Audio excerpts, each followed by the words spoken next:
여러분 안녕하세요. 자, 오늘은 지난 시간 뒤를 이어서 일단은 이번 시험 범위의 마지막이죠. 바로 갑신정변에 대한 내용에 대해서 수업을 진행을 하도록 하겠습니다. 지난 시간까지는 이른바 이모군란에 대해서 이것이 어떻게 진행되었었고 그 다음에 어떠한 상황이 벌어졌었는지에 대해서 이야기를 했었었죠. 바로 이때 당시에 청나라가 우리나라의 이제 이모군란을 진압을 해준 대가로서 아예 우리나라의 근대화가 제대로 되고 있지 않다는 명목하에 높은 나라가 낮은 이제 신하국에 바로 근대화를 지도해준다. 뭐 이런 명목하에 이때 당시에 군대를 파병해서 힘으로 통제하고 그 다음에 고문을 파견해서 정치에 대한 간섭을 진행하는 모습을 보여줬다고 했었습니다. 자, 이런 상황에서 바로 2년 후에 바로 1884년 여러분이 외워야 하는 연도 중에 하나라고 했었죠. 바로 갑신정변이 일어나게 됩니다. 이 내용은 다음과 같이 선생님이 이야기를 할 수가 있을 것 같아요. 자, 먼저 내용을 한번 봅시다. 자, 1번. 자, 갑신정변이 일어나다에서 동그라미 1번의 개화파의 형성과 관련된 내용입니다. 자, 저번에도 선생님이 한번 얘기했었지만 이른바 통상 개화론자라고 하는 우리나라에서 이제 개항을 해야 한다는 것을 주장했던 사람들이 등장했었었죠. 이미 흥선대원군이 집권했을 때부터 대표적으로 여기 보이다시피 박규수라든가 오경석이라든가 유홍기 같은 사람이 여기 포함됩니다. 박규수는 양반인데 비해서 바로 오경석이라든가 유홍기 같은 경우에는 역관이라든가 의관입니다. 그럼에도 돈을 좀 많이 벌었었고 그걸 통해 가지고서 서양 쪽에서의 학문이 어떤 것인가를 나름대로 접할 수가 있었던 사람들이죠. 자, 이러다 보니까 이런 깨어있는 생각을 갖고 있는 사람들에게 바로 많은 그런 서양의 학문이 어떤 것인지에 대해서 배웠던 그런 사람들이 고종이 근대화 정책을 펼치게 되었을 그 순간부터 본격적으로 정부에 참여해가지고서 이른바 개화파라고 하는 그런 정부를 이때 당시에 구성을 하게 돼요. 대표적인 사람 중에 한 명은 바로 김홍집, 그 다음에 김옥균, 뭐 박영효, 뭐 서광범, 뭐 이런 사람들이 여기에 전부 다 포함된다고 볼 수가 있겠습니다. 자, 그리고 이분들의 성격은 일단은 우리나라가 너무 구닥다리식의 국가 시스템이다 보니까 바로 이런 문제를 해결하기 위해서 서양의 그런 문화들을 적극적으로 수용을 해야 한다고 주장했었어요. 근데 이미 이때 당시에 서양은 예전에 선생님이 서양 중세시대 때 얘기했을 때 바로 신분제도에 대해서 이야기를 했었었죠. 근데 이때는 이미 프랑스 대혁명이 끝나고 나서 한참 후의 상황입니다. 그러다 보니까는 사실상 거의 공식적으로 귀족이라고 하는 존재가 거의 없어지게 돼요. 그리고 신분 차별이라고 하는 것들이 그다지 많이 없는 거나 마찬가지였었기 때문에 그렇기 때문에 이들은 바로 그러한 서양의 문화를, 서양의 제도를 수용을 하려고 하다 보니까 당연히 조선시대 때 있었던 신분 질서를 볼 수 있었던 바로 양반이라든가 상민이라든가 같은 그런 식의 차별은 절대 존재해서는 안 된다고 주장을 했던 것입니다. 때문에 그들은 이때 당시에 반봉건을 내세웠었어요. 근데 이제 문제는 뭐냐면 이들이 이때 당시에 배웠었던 학문이 바로 서양에게서부터 배웠었던 학문이거든요.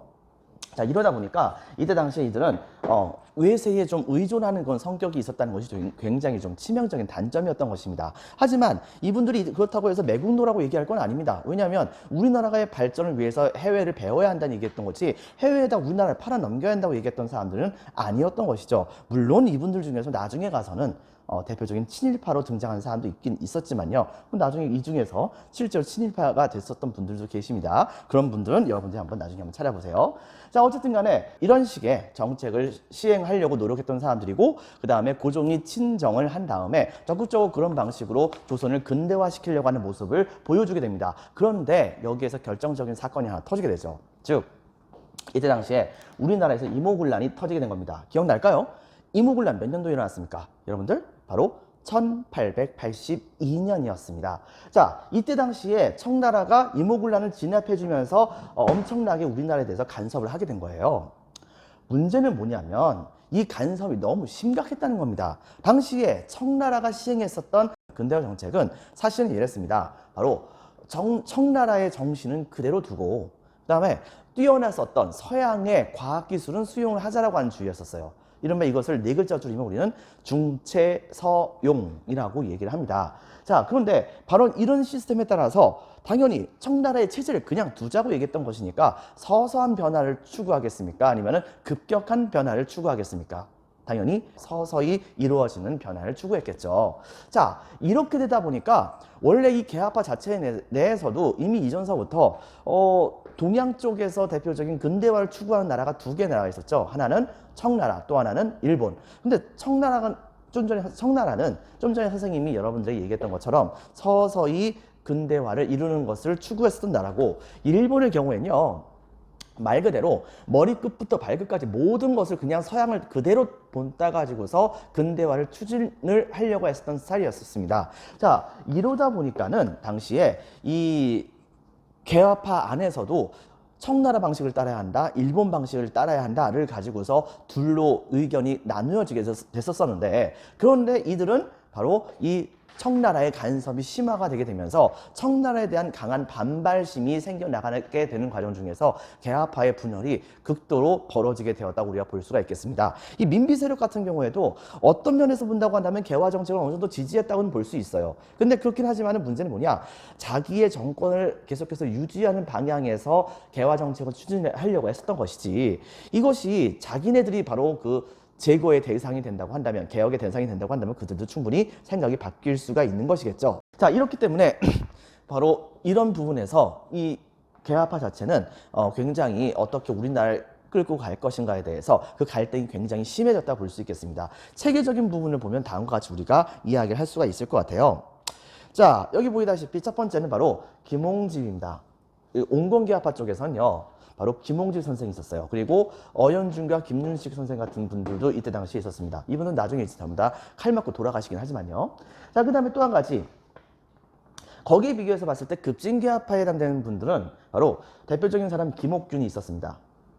그리고 바로 이 김옥균과 가장 중요한 동지 중에 한 명인 박영료 같은 그런 사람도 있었어요. 그 다음에 이제 나중에 우리나라의 우리나라 역사상 두 번째 박사가 되셨던 분이기도 했었죠. 서재필 선생 같은 경우도 여기에 포함된다고 볼 수 있습니다. 우리나라의 대표적인 독립운동가 중에 한 분이기도 합니다. 나중에 가서요. 자, 이분들이 이렇게 갈라져 가지고서 서로 이제 정책적인 경쟁을 하고 있었던 상황이었었고, 자, 이들의 경우에는 첫 번째 온건개화파의 경우에는 어쨌든 간에 바로 청나라의 양무운동, 즉 양무운동이라고 하는 것은 근대화, 청나라에서 시행됐었던 근대화 운동인데, 이 근대화 운동을 본따서 청나라의 정신에 해당했었던 중체서용의 방식을 그대로 따라가려고 노력을 하게 됩니다. 그걸 배우자고 주장했던 거예요. 그리고 급진개화파 같은 경우에는 일본의 메이지 유신, 이른바 일본의 천황이 바로 막부를 무너뜨리고 일본 천황이 직접 국가를 통치하게 되면서 머리끝부터 발끝까지 모든 것은 서양을 그대로 본따게 됐었거든요, 여러분들. 자, 이렇게 되면서 이때 당시 일본인들은 스스로 생각하기를 개항이 있기 전에의 일본은 야만이라고 생각을 했습니다. 그리고 자기네들은 계속해서 야만의 상태에 있다고 생각을 했었죠. 때문에 야만의 상태에서 문명의 상태로 변신을 하기 위해서는 머리끝부터 발끝까지 모든 것을 그대로 문명화된 세상에 살고 있는 사람들처럼 다 바꿔야 한다고 주장을 했던 사람들입니다. 정신까지도요, 전부 다. 여러분들, 그래서 모든 걸 싹 다 바꾸자고 주장했던 것이 바로 이 메이지 유신이고, 그거에 따라서 일본은 굉장히 빠른 속도로 근대화를 이룰 수가 있었던 것인데, 그 모습에 완전히 빠졌었던 바로 이 급진개화파들은 적극적으로 일본의 방식을 추구하려고 그렇게 노력을 많이 하게 됩니다. 자, 이런 상황에서 개화 정책을 본다고 한다면 여기 보다시피 전통을 지키면서 서양의 과학기술을 수용, 즉 딱 봤을 때 특히 동양에 있던 대부분의 나라는 다 마찬가지긴 합니다. 서양의 모든 그런 문물들 중에서 제일 부러웠던 것은 군대거든요. 그리고 그 군대에서 대포라든가 총이라든가 이런 거 동양이 아무리 따라가려고 해도 도무지 따라갈 수가 없었거든요. 그렇기 때문에 그런 서양의 과학기술 같은 거는 우리가 100번 확실히 모자란 것이니까 전부 다 수용을 하자라고 주장을 했었습니다. 하지만 그 나머지는 서양 사람들이 예법이라고 하는 것을 모르고 서양 사람들이 중국의 고대에 있었던 선현들의 말씀을 모으지 않는가. 그렇다고 한다면 정신적인 부분 같은 것을 봤을 때 서양 사람들의 정신과 동양 사람들의 정신을 비교해 본다고 한다면 서양 사람들이 도무지 따라올 수 있는 것이 아니다. 그러므로 정신 같은 건 따라가지 말자. 뭐 이런 식의 주장을 했었던 것이 바로 중국 쪽에서의 중체서용을 주장했던 사람들을 볼 수 있는데, 바로 이것처럼 우리나라도 바로 이 중체서용을 우리나라식으로 바꿔가지고서 동쪽의 돈은 계속해서 갖고 있대. 즉 성리학이라든가 여러 가지 학문을 공부하는 것에 대해서는 계속해서 유지를 하고 있대. 서쪽에서의 기술은 수용을 하자라고 하는 동도서기라고 하는 구호를 내세우면서 이때 당시에 근대화를 추진하자고 얘기를 했었습니다. 특히 이때 당시에 이 온건파 사대부들 같은 경우에는 바로 민씨 세력들이 대략적으로 그런 방식을 추구하는 것이었기 때문에 그들과 같이 힘을 합해가지고서 나름대로 국가를 유지해 나가려고 생각을 했었던 생각이야 볼 수 있겠습니다. 자, 근데 거기에 비교해서 봤을 때 바로 급진기아파 같은 경우에는 말 그대로 서양의 정치, 경제, 사회, 문화, 과학 전부 다 싹 다 바꿔버리자. 바로 그대로 바로 이 서양을 본따 써가자라고 하는 주장을 하게 됐던 것이에요. 자, 이렇게 되다 보니까는 이들의 그런 갈등이 시간이 흘러가면 흘러가서 점점 더 심해지게 되는데, 거기다 여기 보이다시피 이모군란 이후에 청나라가, 여러분 생각해 보세요. 청나라가 우리나라를 간섭하는데 자기네 방식으로 조선을 근대화시키는 것을 좋아했겠습니까? 일본 방식으로 근대화시키는 것이 좋겠습니까? 당연히 자기네 방식이겠죠. 자, 이렇게 되다 보니까 결과적으로 어떤 문제가 생겨나게 되느냐? 바로 이 급진기아파들은 정치적으로 봤을 때도 되게 고립무원의 상황에 빠졌다 볼 수 있겠습니다. 근데 문제는 뭐냐면 여기 있던 분들은 마음이 되게 급했어요. 지금 하루바삐 우리나라 바꿔야 된다. 일본 같은 건 나와도 시간이 흘러가면 흘러갈수록 점점 더 서양을 따라가는 모습을 보여주고 있고, 우리나라는 거기에 비교해서 봤을 때 바뀌는 것이 그다지 많이 있지 않다 보니까 시간이 흘러가면 흘러가서 점점 주변에 있는 나라에게 뒤처질 수밖에 없고, 뒤처지게 된다고 한다면 나라가 망할 것이다. 뭐 이런 식의 생각을 했던 것이에요. 급진기아파 쪽의 생각이라고 한다면 뭐 이런 식의 생각이 있었다고도 해요. 일본이 동아시아 지역의 영국과 같은 위치라고 한다면 바로 조선은 동아시아 지역의 프랑스와 같은 위치로 성장을 해 나가야 된다고 하는 나름대로의 로드맵이 있었던 것입니다. 당시에 전 세계에서 가장 잘 나가는 나라가 첫 번째가 영국이었고 두 번째가 바로 프랑스였었거든요. 그러니까 우리나라가 바로 동아시아 지역에서 두 번째라도 강력한 나라로서 이제 성장을 한번 해보겠다고 생각을 했었다라고 볼 수가 있는 것이겠죠. 자, 그런데 바로 시간이 흘러가면서 치명적인 문제가 하나 생기게 됩니다. 즉, 갑신장면이 일어나게 되는데요. 이 배경을 본다고 한다면 여러분들 알다시피 청나라는 당시에 멜렌도르프라든가 그 다음에 마젠창, 특히 이제 마젠창이 뭘 알겠습니까? 바로 멜렌도르프라고 하는 독일인이 중심이 돼가지고서 우리나라의 정책에 대해서 여러 가지 부분에 대해서 막 간섭을 심하게 하는 거예요. 자, 이런 거다 보니까 여기에 대한 위기감이 이때 당시에 바로 이 급진기아파가 많이 갖고 있었어요. 근데 거기다 플러스 이 민씨 정권 자체도 우리나라의 정책에 대해서 이 청나라가 간섭하는 거에 대해서는 욕을 하면서도, 그러면서도 자기네들을 정권을 다시 되찾게 만들어준 존재가 바로 청나라다 보니까 청나라의 말을 들을 수밖에 없었던 것입니다. 근데 여기에서 한 가지 사건이 하나 터져요. 문제가 뭐냐면 우리나라가 근대화 개혁 정책을 펼치려고 하다 보니까 여러 가지 새로운 기구 같은 것도 많이 만들어야 되고, 그 다음에 사회 기반 시설, 뭐 SOC라고도 얘기하죠. 이런 것들을 많이 만들어야 되는 건 상황인데 돈이 없는 겁니다. 그렇기 때문에 어떻게 할까 고민하다가 당시에 멜렌드로프는 이 돈이 없는 문제를 해결하기 위한 방법으로서 바로 화폐 개혁을 주장을 하게 돼요. 즉, 굳이 알 필요는 없는데 그냥 지나가면서 여러분 들어요. 바로 이때 당시에 흥선대원군의 그 당백전은 실패했잖아요. 그럼에도 불구하고 당백전 여전히 유통은 되고 있었습니다. 다만 그 당백전 하나는 일반 엽전에 당 100전이니까 100배의 가치를 갖고 있어야 함에도 불구하고 실질적인 가치는 그거는 한 일반 엽전이 한 20배, 30배 그 정도밖에 안 됐다고 해요. 자, 그런데 이때 당시에 바로 이 멜렌도르프가 바로 우리나라의 자금난을 해결하기 위한 수단으로서 화폐 개혁을 해서, 즉 이때 당시에 당오전이라고 하는, 즉 이거 동전 하나에 일반적인 동전 5개에 해당하는 가치를 갖고 있다라고 하는 당오전이라고 하는 동전을 이때 당시에 만들자, 새롭게 발행해가지고서 시중에다 많이 뿌리자, 뭐 이런 식의 주장을 했던 거예요.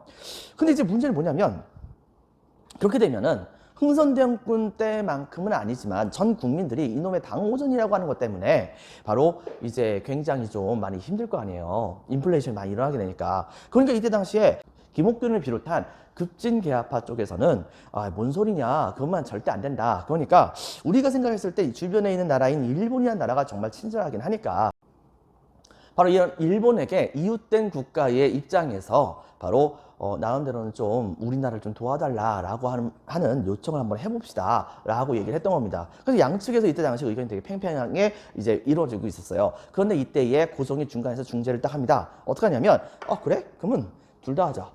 결과적으로 여러분들 이때 당시에 멜렌도르프는 당오전이라고 하는 동전을 만듭니다. 근데 거기다 플러스 이때 당시에 김옥균의 경우에는 어쨌든 간에 일본이 우리나라에게 돈을 빌려주려고 한다면 돈 떼어 먹힐 수도 있는 거니까 바로 그거에 대한 담보가 있어야 될 거 아니에요. 바로 그 담보는 동해안 지역에서 물고기를 잡을 수 있는 권한을 바로 이 김옥균에게 이제 맡겨가지고서 그걸 담보로 해가지고서 일본에게서부터 돈을 좀 빌려와라 라고 얘기를 했던 것입니다. 자, 그래가지고서 이때 당시에 김옥균은 의기양양하게 고종의 특명을 받고서 일본으로 건너갑니다. 그리고서 담보권을 가지고서 일본 정부와 본격적으로 협상을 벌이려고 했었죠. 근데 문제는 뭐냐면 일본인들도 이때 당시 이 개화파가 자기네들의 성향하고 비슷하다는 걸 알았는데 그렇다고 해서 자기네들에게 무조건 도움이 되는 사람이라고 생각했던 것은 아니었던 거예요. 그러다 보니까 일본 쪽에서의 반응은 굉장히 냉랭했습니다.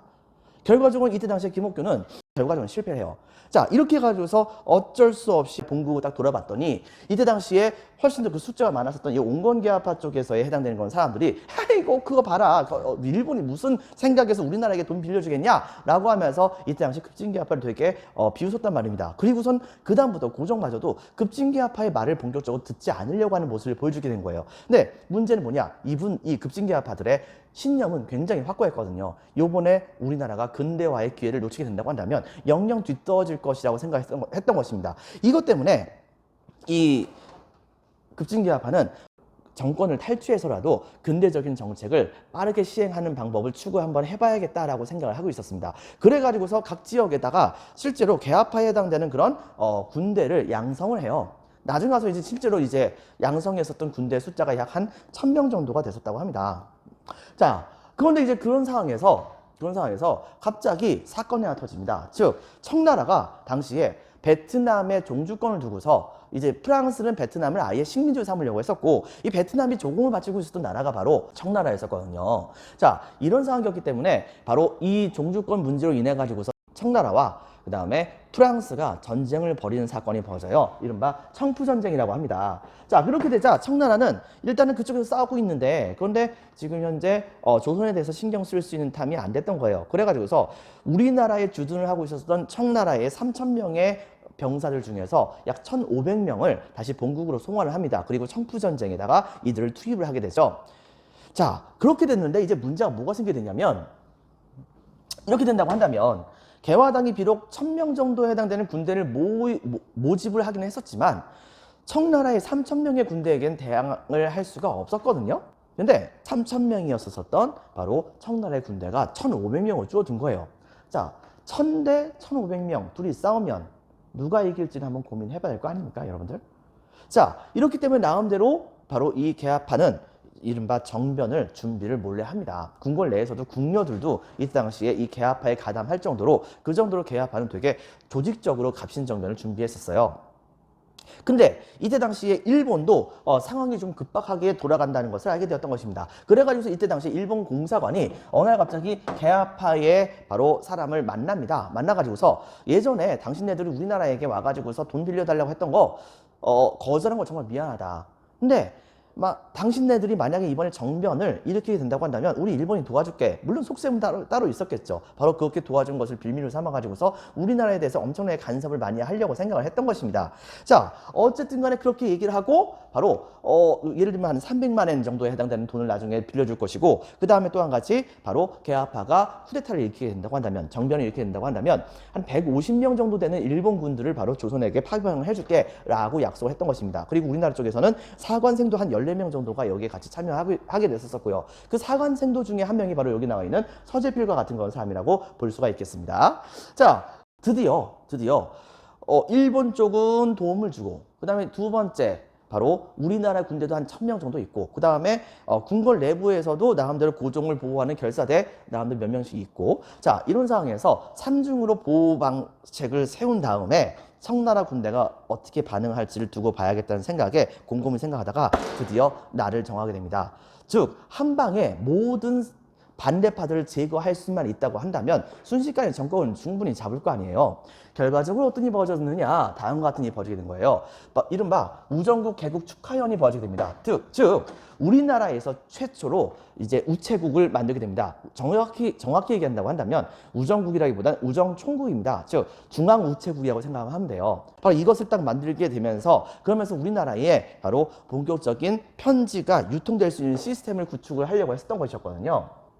자, 이렇게 되다 보니까 당시에 이 급진계화파는 이 우정국 개국 축하연에서 바로 정변을 일으키기로 마음먹고 바로 그 자리에 초대가 됐었던 많은 사람들 전부 다 죽여버리고 생각했던 것입니다. 그리고 드디어 D-Day 그날 왕과 왕비는 그날 바로 우정국 축하연에 같이 참석을 합니다. 그리고 많은 그런 대신들이 한꺼번에 같이 와가지고서 여기에서 축하연을 이제 즐기고 있었죠. 자, 그런데 이미 이 개화파 쪽에서의 그런 소속이 되어 있었던 어떤 한 궁녀가 바로 바깥쪽에다가 담장 쪽에다가 몰래 설치해 놨었던 그 폭탄에다가 이제 심지에다가 불을 놓게 됩니다. 그리고 그 불이 시간이 흘러가면서 치 하고 탔겠죠.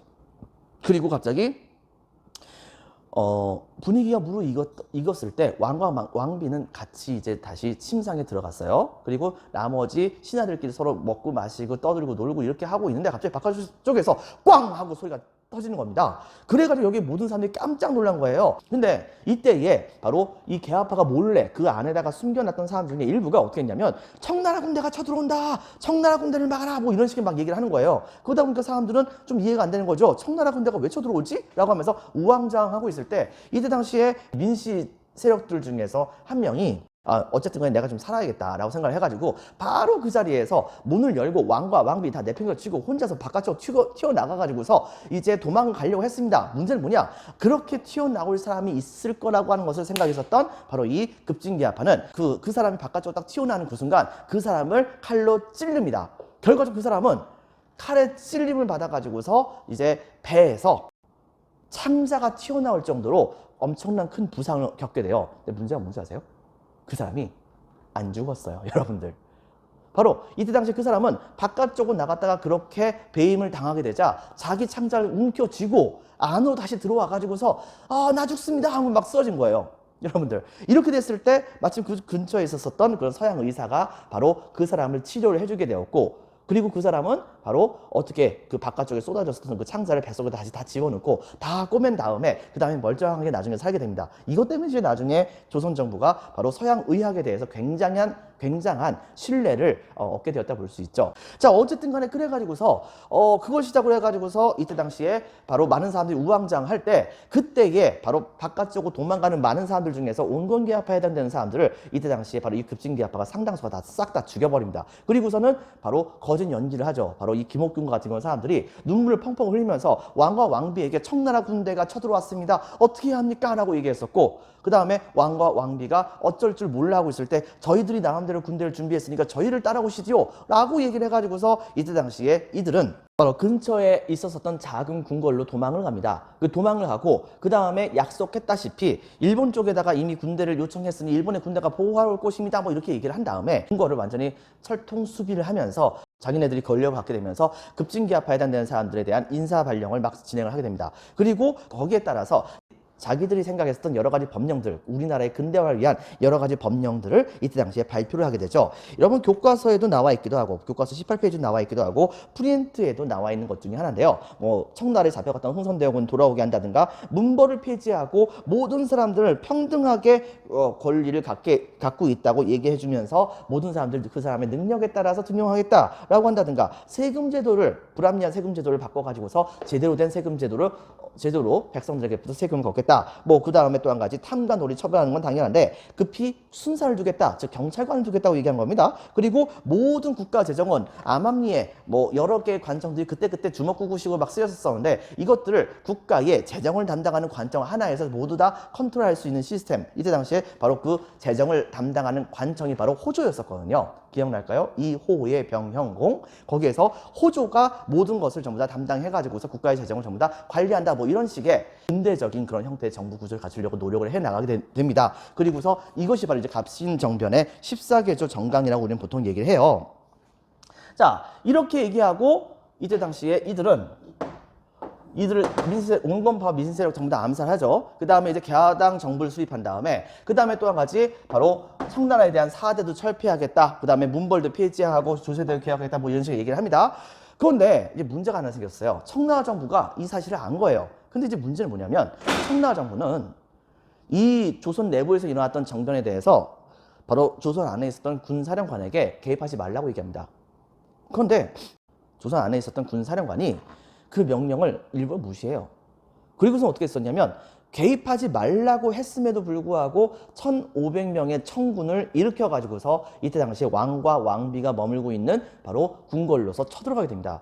당연히 조선군은 그걸 막아야겠죠. 근데 문제는 뭐냐? 이 조선군들이 나름대로는 용감히 싸웠지만 이때 당시에 청나라 군대에게 중과부적으로 패배를 하게 됩니다. 자, 이때 당시에 수비했던 그런 지역이 너무 넓었었거든요. 이것 때문에 그들은 결과적으로 패배를 하게 되었었고, 그 다음에 또 한 가지 바로 이번에는 두 번째 바로 일본의 군대가 와가지고서 청나라 군대와 싸움을 벌여줬어야 됐는데, 그때 당시 왔었던 일본의 군대가 기껏 해봤자 150명이에요. 여러분 생각해 보세요. 조선의 군대가 1000명이 있어가지고서 청나라 군대와 싸움을 벌였지만 패해가지고 다 흩어진 상황에서 바로 일본의 군대 150명이 무슨 재주로 1500명에 해당하는 청나라 군대와 싸워가지고 승리하겠습니까? 그러니까 일본인들은 처음에 이때 당시에 우리들만으로도 충분히 청나라 군대 다 막을 수 있다라고 호언장담하고서는, 그리고서 이때 당시에 진짜 청나라 군대가 딱 쳐들어오게 되자 얼마 싸우지 않고서 그냥 돌아가 버립니다. 집에 가버려요. 이렇게 되게 되다 보니까 당시에 우리나라의 군거를 지키고 있었던 바로 이제 3단계에 해당되는 국왕의 호위병들은 더 이상 뭘 하겠습니까? 할 수 있는 방법이 아무것도 없죠. 자, 이렇게 되다 보니까 문제는 뭐냐면 이놈의 일본인들이 왜 그렇게 갔느냐? 실제로 약속을 했어요. 일본이 조선에게 150명 정도 해당되는 군대를 좀 도와줄 것이고, 두 번째는 바로 돈 300만 엔, 뭐 이 정도에 해당되는 돈을 주겠다라고 하는 것을 약속을 했습니다. 문제는 뭐냐면 이것을 증명하는 서류를 안 만들었어요. 근데 조선 쪽에서는 왕이 바로 일본에게 도움을 달라라고 하는 바로 고종의 옥새가 찍혀 있는 그런 문서를 이때 당시 일본에 보내줬다는 거예요. 사실 그 옥새는 위조된 것이었거든요, 여러분들. 자, 이렇기 때문에 이때 당시에 이 일본의 경우에는 그냥 집에 간다고 하더라도 자기네들은 그런 말 한 적 없다 뭐 이런 식으로 얘기한다고 한다면 더 이상 조선을 지켜줄 의미가 없는 겁니다. 결과적으로는 여기에 그만 일본의 군대가 그냥 집에 가버리니까 더 이상 바로 고종과 민비를 확보하지 못하게 됐던 이때 당시에 김옥균, 박영효 뭐 이런 사람들은 당시에 끝까지 지키다가 그만 여기에서 패배해가지고서 이제 죽거나 아니면은 일본으로 도망을 하게 됩니다. 자, 이렇게 되면서 갑신정변은 이것이 시작된 지 딱 3일 만에, 솔직히 말하면 3일도 아닙니다. 바로 청나라의 개입으로 인해 가지고서 이것이 실패가 됐었어요. 후일담이긴 하지만 당시에 몇몇 이제 그 급진계하파에 해당되는 대신들은 끝까지 고종의 옆에서 고종을 지킨다는 명목으로 옆에서 있다가 나중에는 바로 청나라 군대에게 잡혀가지고 죽임을 당하게 됩니다. 그리고 여기서 김옥균이라든가 박용효와 같은 건 사람들은 일단은 몸을 피해요. 당시 일본이 도망간다고 했었을 때 바로 그 일본인들을 따라가가지고서 일본으로 망명을 해야지 자기네들이 산다는 것을 알게 됐던 거예요. 그래가지고서 이때 당시 인천까지 도망가가지고 인천에서 일본으로 가는 배를 딱 타려고 했는데, 그때 당시 일본인들은 바로 이 박영효와 그 다음에 김옥균을 안 태우려고 했었습니다. 니네들 네가 알아서 해결해 뭐 이런 식으로 하려고 했었어요. 근데 그때 당시에 바로 그 배의 선장이, 아니 우리가 같이 일을 도모했었던 동지라 볼 수 있는 존재들인데 어떻게 저들을 그냥 사지로 밀어낼 수가 있겠는가? 라고 하면서 의기심을 보여가지고서 이때 당시에 김옥균과 그 다음에 박용효를 바로 배에다 태워가지고서 일본으로 가게 되었다고 합니다. 자, 이렇게 되면서 결과적으로 이 갑신정변은 실패하게 된 거예요. 자, 이 결과 한번 볼까요? 결과를 본다고 한다면 첫 번째, 청나라의 내정 간섭이 이제부터 이제 되게 많이 심화가 되게 됩니다. 두 번째, 나중에 간 것이긴 하지만 일본과 한성 조약을 맺게 되면서 일본에게 바로 배상금을 지불하게 되는 것이 있었습니다. 당연히 바로 이때 당시 일본 공사가 또 한 번 더 불탔겠죠. 그 다음에 병사들 중에서 일본 병사들 중에서 죽은 사람도 있을 것이고요. 무슨 말이냐면 처음에는 조선 정부가 좀 세게 나갔습니다. 아니 결과적으로 일본 니네들은 반란 세력을 도와가지고 조선 정부를 전복을 하려고 했던 것이 아니겠는가라고 하면서 오히려 일본 쪽에게 막 따져 물었었대요. 자, 그렇기 때문에 일본 쪽이 아무리 위협과 뭐 그 다음에 갖은 협박을 일삼았다고 하더라도 조선 정부 쪽에서 이거에 대해서 결코 물러서지 않았다고 합니다. 근데 이제 결정적인 문제가 하나 있었어요. 바로 김옥균이 위조했었던 옥새. 그러다 보니까 이 옥새를 딱 보여주는 순간 조선 쪽에서는 아무 말을 할 수가 없었죠. 왜? 바로 일본 쪽에게 도움을 요청했었던 그런 편지가 바로 고종이 허락한 것으로 생각이 되어질 수가 있었기 때문에요. 결과적으로 이 주장에 밀려가지고서 조선 정부는 어쩔 수 없이 일본에게 또 많은 양에 해당되는 배상금을 물려줬어야 됐었습니다. 자, 근데 이제 여기에서 한 가지. 근데 그렇다고 한다면은 일본은 이 다음부터 청나라에게 확실하게 싸움에서 밀렸으니까 영영 이제 조선에 못 들어와야 될 거 아니에요. 그런데 여기에서 일본 입장에서는 기적과 같은 일이 벌어져요. 그것은 바로 뭐냐면 바로 청나라가 갑자기 조선 안에서 대규모의 군대를 전부 다 후퇴를 시킨 겁니다. 후퇴를 시키면서 일본을 동등한 파트너로 인정을 해버린 거예요. 그리고서 뭐라고 했냐면 만약에 조선에서 군대를 파병을 해야 되는 심각한 상황이 벌어지게 된다고 한다면 우리는 서로가 한반도에서 충돌하지 않도록 미리 서로 연락을 합시다 라고 하는 이때 당시에 이야기를 일본 쪽에게 했던 것이에요. 일본 입장에서는 자기네들이 패한 사건이라 볼 수 있는 건데 오히려 청나라와 대등한 대우를 받게 되었다 볼 수 있으니까 이때 당시에 청나라 요구사항을 들어주게 되었던 것이죠. 그래가지고서 일본과 그 다음에 청나라 둘 다 조선 안에다가 더 이상 군대를 계속해서 주둔하지 않는 모습을 보여주게 됩니다. 이 조약이 바로 뭐냐면 바로 청일 간에 있었던 다른 텐진 조약이 또 있습니다. 그거하고 다른 거예요. 우리나라 안에서 청나라와 일본 간에 텐진 조약이라고 하는 조약이 맺어지게 되었다는 것을 기억을 해주기 바랍니다. 양국 군대 파병 시 문서 통보.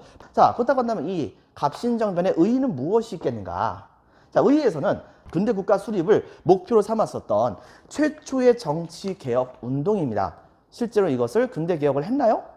한 것은 아닙니다. 왜? 하겠다라고 딱 선언하고 잘렸으니까요.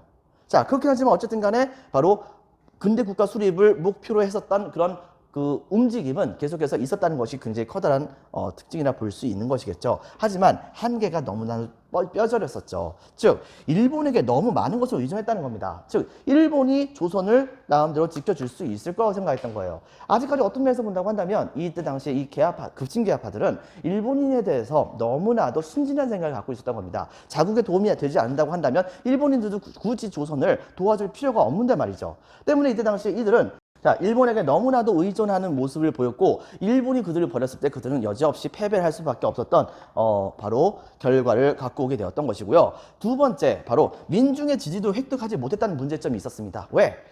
백성들이 사실 이제 급진개화파가 근대적인 개혁 정책을 펼치게 되었을 때 백성들을 위해서 시행했던 정책은 대표적으로 조세제도를 개혁하겠다고 하는 말이 있긴 있었어요. 근데 이제 문제가 뭐냐면 그 시대 때의 백성들의 상당수는 토지가 없었습니다. 여러분들, 토지가 없는 상황인데 그 사람들에게 세금 걷는 것을 개혁하겠다, 무슨 의미가 있을까요?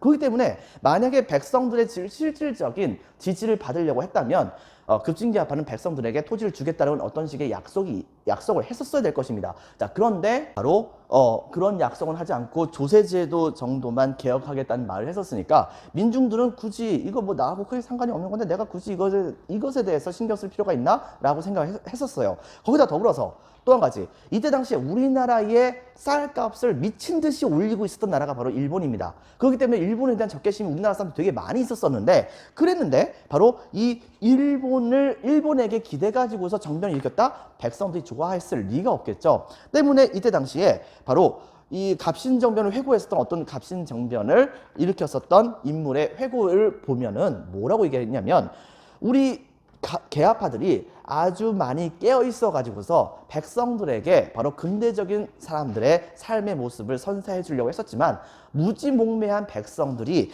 바로 자신들의 의도를 이해하지 못해 가지고서 결과적으로 이 운동이 실패됐었다라는 식으로 얘기했던 것입니다. 이건 뒤집어 얘기한다고 한다면 사실상 급진개화파는 백성들을 이끌어가야 한다고 하는 존재라고 생각했을 뿐이지 바로 백성들을 위해서 뭘 하겠다고 하는 생각을 가졌던 것이라고 볼 수 있는 것은 아니었던 것이라고 우리가 찾아볼 수가 있는 것이겠죠. 그 급진개화파들조차도 바로 현대적인 그런 민주주의에 입각한 그런 개혁 정책을 추진하려고 할 수 있을 정도의 깨어 있었던 사람이라고 보기는 좀 힘들었다는 것을 우리가 찾아볼 수도 있는 것이겠습니다. 자, 문제는 뭐냐면 이렇게 되고 나서 우리나라에서는 상황이 되게 심각하게 됩니다. 보세요. 자, 청나라가 본격적으로 내정 감성을 더 심하게 합니다. 그래가지고서 민비는 당시에 이 청나라의 간섭에 대해서 너무나도 분해했었다고 합니다. 근데 뭐 방법이 없잖아요. 청나라 때문에 자기네들이 권력을 잡았고 또 권력을 잡은 거잖아요. 시간이 흘러갈수록 비록 텐진 조약으로 인해 가지고서 양측에 바로 이제 그 완충지대로서 조선을 놓고서 있었다고 볼 수 있겠지만 뒤집어 얘기한다고 한다면 서로 눈치를 보고서 조선을 누가 먹을 것인가를 가지고서 암암리에 계속해서 싸움을 벌이고 있는 상황이라고 우리가 볼 수가 있는 거잖아요. 자, 이렇기 때문에 청나라와 일본 사이에서의 대립이 굉장히 심해지게 됩니다. 그래가지고서 명성황후가 이때 당시에 청나라에게 저항적인 모습을 보여주려고 하자 나중에 청나라는 우리나라를 바로 자기네들 마음대로 조정해 먹으려는 심산으로 당시 민비가 자기네들의 말을 듣지 않으려고 하는 모습을 보여주게 되자 그때까지만 하더라도 자국에다가 바로 유배를 보냈었던 흥선대원군을 귀국을 시켜가지고서 그래서 명성황후를 견제를 하게 하려고 하는 모습을 보여줬던 것입니다. 흥선대원군 아직까지도 권력에 대한 야망을 버리지 않았거든요. 자, 이래가지고서 결과적으로 어떤 일이 벌어졌느냐? 청나라가 바로 명성황후마저도 제거하려고 하는 그런 모습도 보여주게 되자 당시에 조선은 아주 기발한 수를 하나 쓰게 됩니다. 바로 여러분 생각해 보세요. 청나라도 그렇고 일본도 그렇고 제일 무서워한 나라가 이때 당시에 어디였겠습니까? 바로 러시아였던 겁니다. 바로 청나라의 황중sen이 작성했었던 바로 조선책략이라고 하는 책에서는 바로 친중국, 결일본, 그 다음에 연미국, 그래서 누구 막자? 바로 러시아 막자고 했던 거잖아요. 그것은 뒤집어 얘기한다고 한다면 청나라가 그만큼 러시아를 무서워한다는 얘기입니다. 그렇기 때문에 이때 당시에 조선은 바로 청나라를 견제하기 위해서 일부러 러시아하고 접근을 했던 거예요. 러시아, 조선에 대해서 그다지 별로 아는 것은 없는데 그냥 조선이 알아서 와가지고서 자기네들하고 같이 수호 조약을 맺재요. 그러다 보니까 러시아 입장에선 그래? 땡큐 이거였던 거죠. 여러분들. 특히 러시아 같은 경우에는 얼지 않는 항구를 찾고 싶어 했었습니다. 예전에도 선생님이 한번 얘기한 적 있었죠. 상트페테르부르크라고 하는 곳에다가 바로 수도를 정해가지고서 발틱 함대까지 만들 정도로 러시아는 바로 얼지 않는 항구를 찾는 거에 대해서 굉장히 혈안이 돼 있었다고요. 근데 문제는 뭐냐? 이것도 그다지 항구로서 이용할 수 있는 날짜가 그다지 생각보다 많지는 않았던 거예요. 그래가지고서 동해 쪽에서는 블라디보스톡이라고 하는 곳에다가 바로 항구 도시를 만들긴 했는데 이것도 좀 너무 추웠던 거예요. 근데 만약에 조선이 바로 이 러시아에게 기대서 바로 일부 영토를 빌려주거나 해가지고 러시아가 거기다가 함대를 만들게 된다고 한다면 러시아는 바로 얼지 않는 항구를 얻게 되는 것이니까 그것은 바로 전 세계로 뻗어나갈 수 있는 기회를 얻게 되는 것이므로 좋고 이때 당시에 조선의 경우에는 러시아를 끌어들이게 됨으로써 청나라와 일본 둘 다를 전부 다 견제할 수 있으니까 좋고 이런 방법을 이때 당시에 추구했던 것이에요. 그렇기 때문에 바로 조로통상조약을 맺었었는데 문제는 뭐냐?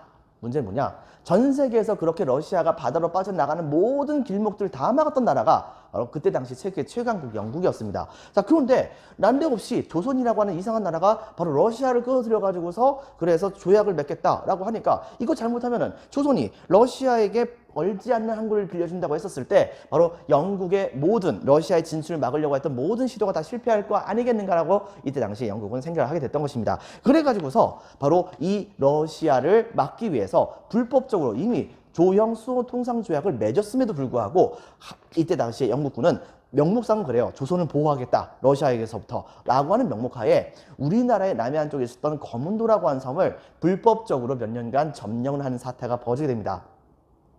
우리나라 쪽은 바로 이 영국에게 막 항의를 했었죠. 하지만은 영국은 요지부동이었습니다. 나중에 가서야 러시아가 우리 조선이 수교를 하자고 해서 수교를 한 거지 거기에다가 뭐 얼지 않는 항구 이런 거 만들 생각 없다 라고 이때 당시에 영국한테 나중에 가서 확답을 줬고 그때 가서야 영국은 이제 거문도에서 물러났다고 했었었죠. 결과적으로 어떤 일이 벌어졌었느냐? 바로 우리나라를 두고서 당시에 러시아와 그 다음에 영국과 그 다음에 일본과 청나라가 네 개 국가가 막 그냥 피 튀기면서 싸움을 벌이는 그런 아주 열강들의 각축의 장이 돼버린 겁니다. 우리나라가 말이죠. 자, 그러다 보니까 이거 잘못하다 보면 이 지역을 중심으로 해서 여러 열강 국가들끼리 일종의 세계대전 같은 그런 사건이 벌어질 수도 있는 거잖아요. 때문에 우리나라 내부와 그 다음에 외국인들조차도 우리나라가 계속해서 존재하려고 한다면 아예 우리나라가 영국과 그 다음에 러시아, 그 다음에 청나라, 그 다음에 일본 사이에서 영원히 마치 유럽에 있는 스위스처럼 중립국을 선언한다 라고 한다면 그런다고 한다면 이들 국가들은 서로 땅을 국경선을 맞댈 일이 없으니까 서로가 싸우지 않게 될 것이고 그렇게 된다고 한다면 바로 조선은 계속해서 독립을 유지할 수 있지 않을까라고 하는 것을 이때 당시에 주장을 하게 됩니다. 대표적으로 바로 이 갑신정변이 일어났을 때 암암리에 바로 비록 이제 미국에 가가지고서 우리나라 최초의 유학생으로서 미국으로 가가지고서 거기에서 유학을 했었던 유길준 선생이 급진계합파 쪽에 해당되는 분이긴 했었지만 별로 한 것은 없는데 돌아오자마자 자기 집에다가 갇혀버려요. 바깥으로 나오지 못하는 그런 조치를 당했었거든요. 하지만은 이때 당시에 우리나라를 두고서 국제 정세가 되게 심각하게 돌아가는 것을 보게 되자 우리나라가 차라리 중립을 외치는 것이 낫지 않겠는가라고 하는 것을 주장하게 되면서 나름대로 이제 중립국가론이라고 하는 것을 주장했었고요. 이때 당시에 독일의 부영사였던 부들라라고 하는 사람도 마찬가지로 중립국가론을 주장하게 되면서 조선의 독립을 유지를 이렇게 하면 되겠다라고 하는 방책을 제시를 하기도 했었습니다. 근데 문제는 뭐냐? 당시에 조선 정부가 그냥 받아들이지 않았어요. 여러분들. 왜? 청나라가 그렇게 우리나라를 먹으려고 생각하지 않을 것이고 일본도 마찬가지고 러시아도 마찬가지다. 근데 니네들이 못하라고 그렇게 생각을 하니. 두 번째, 여기서 6.1주 같은 사람의 경우에는 사실상 급진계합파 계열 쪽에 해당되는 사람인데 이 사람이 지금 현재 급진계합파가 일으켰었던 갑신정변에 참여만 안 했지 사삭은 똑같은 사람이니까 6.1주 네 목 안 자른 것만 해도 다행인 줄 알아라. 근데 네 의견은 뭘 어떻게 받아들이냐라고 하면서 이때 당시에 조선정부는 이것을 전혀 수용을 하지 않게 됩니다. 그러면서 우리나라는 바로 이 중립국가론을 포기하게 되었다 볼 수 있겠죠. 만약 이때에 우리나라가 중립국가론을 수용을 해서 실질적인 중립을 선포했다면 어떻게 됐을까요? 실제로 러일 전쟁이 터졌을 때 우리나라는 일본과 그 다음에 러시아 사이에서 스스로 중립국을 선포를 합니다. 실제로 중립국을 선포를 하고 양측의 군대가 우리나라에서 싸우지 말도록 얘기했었어요. 하지만 얼마 후에 바로 일본의 군대가 우리나라에 바로 경복궁을 점령을 해버리죠. 그리고 나서 러시아와 계속해서 싸움을 벌이게 됐고 나중에 와서 러일 전쟁이 터지게 된 겁니다. 만약 이때부터 중립국이었다고 한다면 우리나라가 그런 수모를 당했을까요? 우리는 좀 이런 부분에서 역사의 안타까움을 느끼게 되는 것이라고 볼 수가 있겠습니다. 자, 이제 프린트 5페이지 보겠습니다. 자, 1번 갑신정변이 일어나다. 첫 번째 1번 개화파 형성. 자, 통상개화론인데 대표적인 사람들 별표 하나쯤입니다. 박규수, 오경석, 그 다음에 유홍기와 같은 분들입니다. 자, 그 다음에 다음 줄에 김옥균, 박영효, 서광범, 김홍집 등에게 개화사상을 교육을 했었습니다. 다음 줄에 이분들이 나중에 정부의 개화 정책을 주도했었고 이들의 성격은 바로 반봉건일까요? 친봉건일까요? 사회제도 유지하는 걸 원했을까요? 사회제도를 바꾸는 걸 원했을까요? 바로 반봉건, 사회제도가 바뀌는 것을 원했습니다. 그 다음에 친외세일까요? 반외세일까요? 바로 친외세적 성격입니다. 적겠습니다. 반봉건, 친외세. 자, 동그라미 2번. 개화파의 분열. 이모군란 이후 빈칸에 적겠습니다. 청에 심한 내정 간섭이 있었으며 다음 줄에 개화의 방법을 둘러싸고 개화파가 분열하게 됩니다. 별표 2개 칩니다. 동그라미 3번에 분류. 자, 온건개화파 같은 경우에는 중심 인물에선 첫 번째 적어야 할 분 바로 김홍집. 자, 그리고 두 번째 급진개화파 쪽에서는 김옥균. 이분은 나중에 일본을 건너가서 살다가 일본 정계에서 좀 찬밥 신세 당했었거든요. 근데 이때 당시에 바로 이홍장에게, 즉 청나라의 양무운동을 이끌고 있었던 이홍장에게 조선이 이렇게 해 나가는 것을 청나라가 도와주셔야 됩니다라고 얘기하려고 청나라로 건너가서 얘기하려고 했다가 당시에 이 김옥균을 역적으로 생각했었던 조선 정부에서 파견했었던 자객에 의해서 죽임을 당하게 됩니다. 그리고 또 한 가지 바로 여기 있는 박영효. 이분은 일본에 건너가셨다가 나중에 다시 한번 우리나라에 복귀해요. 그리고 정말 안타깝게도 바로 우리나라의 대표적인 친일파로 전락을 하시게 됩니다. 바로 이런 분들이 계셨다는 걸 기억해 주고요. 그 다음에 홍영식, 그 다음에 서재필, 우리나라의 대표적인 바로 독립운동가라 볼 수 있겠죠. 그 다음에 서광범, 이런 분들이 계셨습니다. 모델에서는 청나라의 양무운동의 정신은 바로 뭐라고 했었죠? 바로 중체서용, 어입니다. 그 다음에 일본의 빈칸을 읽겠습니다. 메이지 유신, 어입니다. 이것도 메이지 유신, 문명개화론이라고 하는 것을 바로 이때 당시에 주장을 했었고요. 그러니까 문명개화론은 처음부터 머리끝부터 발끝까지 정치, 경제, 사회, 문화 전부 다 싹 다 서양을 본따서 개화를 해야 된다라고 하는 것을 주장하는 주장이라 볼 수 있겠습니다. 자, 그다음에 또 한 가지는 개화 정책이고요. 전통을 지키며 서양의 과학기술을 수용하자. 즉 중체서용의 우리나라 버전 빈칸을 적겠습니다. 동도서기. 동쪽의 도를 유지하고 서쪽의 기술을 수용하자라고 하는 주장이었었죠. 하지만 거기에 비교해서 바로 급진개화파 쪽에서는 서양의 과학기술 제도, 그 다음에 사상을 포함한 전면적인 개혁을 주장하게 됩니다. 빈칸을 적겠습니다. 문명개화. 별표 2개 칩니다. 갑신정변 별표 1개 반. 그 안에다가 별표 1개 반입니다. 동그라미 1번. 청에 심한 내정 간섭이 있었죠. 동그라미 2번. 민시정권의 소극적인 개화 정책에 불만. 동그라미 3번. 개화파의 입지가 축소됩니다. 바로 일본으로부터의 차관 도입이 실패가 됐고, 동그라미 4번. 바로 청푸전쟁 발발로 청군의 절반이 철수하게 됩니다. 바로 이때야말로 기회라 생각했었죠. 갑신정변 당시 때 이들은요. 동그라미 5번. 일본 공사관의 개화당 지원 약속. 경비병 동원하고 나중에 재정도 지원하겠다는 약속이었었습니다. 근데 말로만 약속을 했었죠. 그리고 그냥 집에 갔죠. 자, 별표 하나 칩니다. 전개에서는 급진개화파가 빈칸에 적겠습니다. 우정 총국. 우정총국 개국 축하연 박스 치겠습니다. 자, 밑줄 칩니다. 온건개합파 및 민시일파를 암살합니다. 이것이 바로 갑신정변이죠. 그리고서 시행했던 것이 동그라미 1번 개화당 정부를 수립합니다. 동그라미 2번 14개조 개혁안을 발표합니다. 그래서 여기서 다시 넘버링합니다. 동그라미 1번 청에 대한 4대를 철폐하겠다고 선언했고, 동그라미 2번 문벌을 폐지하겠다. 이것은 문벌 폐지하겠다는 것은 좀 더 확대 해석한다면 신분제를 없애겠다는 말이랑 똑같은 거예요. 그 다음에 동그라미 3번 조세 제도를 개혁하겠다라고 얘기했었습니다. 하지만 청나라가 개입했고 결과적으로 맨 마지막에 박스 치겠습니다. 실패, 박스 3일 천하 밑줄. 결과에서는 별표 한 개만, 동그라미 1번 청해 내정 간섭 심화됐고, 동그라미 2번 일본과 빈칸해 두겠습니다. 한성조약을 이때 당시에 체결하게 됩니다. 동그라미 3번 청일간. 이거 지금 선생님이 약간 좀 오탈 해가지고서 지금 빈칸이 없습니다. 빈칸 여러분 알아서 집어넣어 주세요. 바로 텐진조약 어입니다. 텐진조약. 이 텐진조약의 내용은 양국 군대 철수, 그 다음에 파병 시에는 문서로 서로 통보를 하기, 이게 약속이 됐던 것이죠. 이 갑신정변의 의의는 근대국가 수립을 목표로 했었던 최초의 정치개혁 운동입니다. 물론 실패했지만요. 하지만 한계선 동그라미 1번 일본에 의존했고, 그 다음에 또 동그라미 2번 민중의 지지 획득이 실패가 됐었다라고 하는 것을 기억해 주기 바랍니다. 다음 페이지. 자, 그리고 6페이지에서는요. 2번 조선을 둘러싸고 열강이 대립하다에서는 별표 하나 치겠습니다. 갑신정변 이후의 정세, 동그라미 1번 청의 내정 간섭 심화, 동그라미 2번 청일 간의 대립이 심화가 됐었습니다. 동그라미 3번 청을 견제하기 위해 조선이 러시아에 접근하게 됩니다. 그래서 맺었던 조약이 뭐라고요? 바로 조러-수호-통상조약. 조러-수호-통상조약. 자, 그 다음에 동그라미 4번 러시아 견제를 위해서 이때 당시에 어디가 거문도를 점령했죠? 바로 영국입니다. 영국의 거문도 점령. 거문도 사건이 바로 그것입니다. 그 다음에 다음 줄에 별표 한 개 반, 조선 중립화론의 대두. 조선을 둘러싼 열강대 대립이 심해지자 동그라미 1번 미국 유학생이었던 빈칸에 적겠습니다. 유길준과 동그라미 2번 독일의 부영사 부들러. 이 부들러가 박스 치겠습니다. 영세 중립화론을 주장하게 됩니다. 하지만 조선 정부가 거부했습니다. 물론 여기서 독일 정부도 이것은 독일 영사 부들러의 개인적인 생각이지 독일의 생각은 아니다라고 아예 딱 선을 거버렸어요. 그러니까 부들러의 주장이 그다지 먹히지 않았던 문제점도 있었던 것이겠죠. 자, 여기까지 하는 것으로 하겠습니다. 밑에 나와 있는 주제 탐구 부분에서 나와 있는 자료들은 여러분들이 한번 보도록 하세요. 여기까지 해서 시험 범위를 다 마치도록 하겠습니다. 여러분들 수고 많으셨습니다. 시험 잘 보세요. 감사합니다.